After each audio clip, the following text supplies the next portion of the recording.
My name is Michael Mastro. Welcome to my YouTube channel, Vastu Creations. Today we're going to look at the chart for Benjamin Netanyahu, who's going through a difficult time in his country. If you look to the eastern horizon using Vedic sidereal zodiac, you would see the constellation of Scorpio rising at 16 degrees when he was born.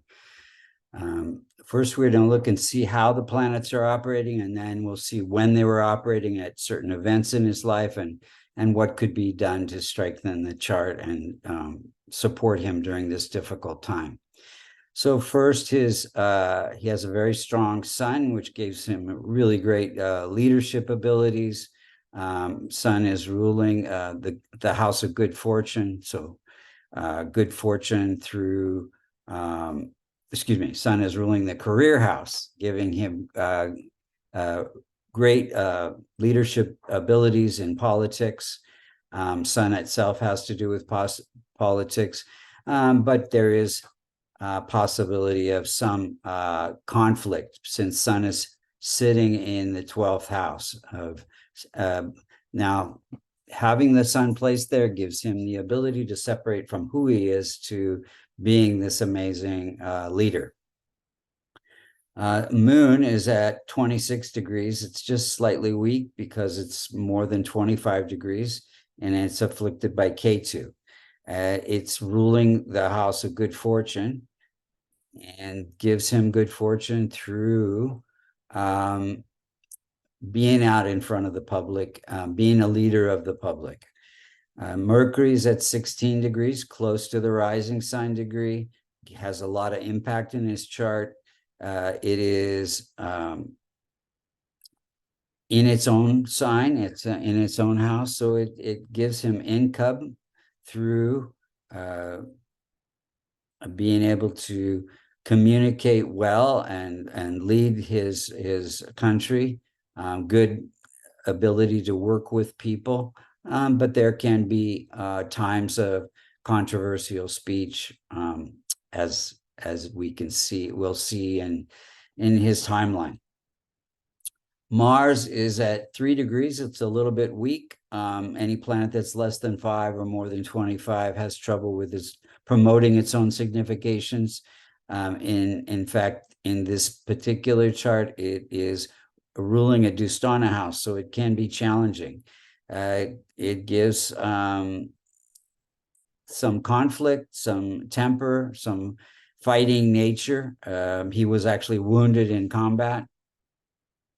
The ability to lead, and Mars is sitting in his career house, so ability to be a leader in the military as well as in politics. Jupiter is at 0 degrees, so it's very weak, and it's afflicted by Mars. It is ruling the house of wealth and fame and stability in marriage. It gives wealth and fame through persuasive speech with strong influence. Jupiter has to do with influence. He did have 3 marriages. So the stability in the marriage is not quite there, and gives him a real big grasp on finances and economics. Venus is also ruling a challenging house, the 12th house, and it's close to the most effective point. So that means Venus will be can affect his the 6th house of health that means it can affect the first house, which is his life purpose and his health, and the 7th house, which is the house of marriage. Again, he did have 3 marriages. So it gives spiritual growth through letting go of attachments, the 3 marriages. It gives him architectural abilities and financial abilities.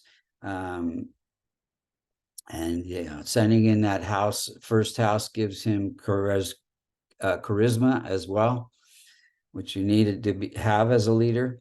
Saturn is at 22 degrees, also close to the most effective. Well, no, not quite. But it's ruling the house of happiness through home life.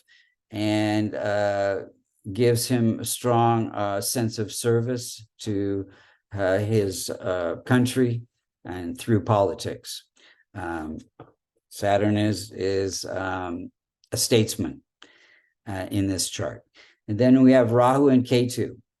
They are always opposite each other. Rahu is giving the desire to be influential, be in politics, educate others, and Ketu is giving insights into connecting with other people, as well as insights into creating financial income. So let's look at the timing of events. His brother died in 76 during a Jupiter Mercury period. Mercury is ruling the house of elder siblings. In 2000, he was indicted during a Saturn-Sun period. See, Sun is sitting in that house of separation and indictment, so to speak. And then we have in 2009 became prime minister during a Mercury period, giving huge boost to social connections as well as income. And then he was hospitalized in 2018 during a Rahu period, and Rahu is at the most effective point. So Rahu and Ketu were afflicting 6 out of his 12 houses, including his first house, which has to do with his health and his body. In 2019, he failed to get a coalition during a Sun period, and Sun was transiting his 6th house of conflict, again, setbacks. 6th house has to do with setbacks. In 2023, he had heart surgery during a period where Sun was, we have Ketu was afflicting his natal Sun in the 12th house of surgery.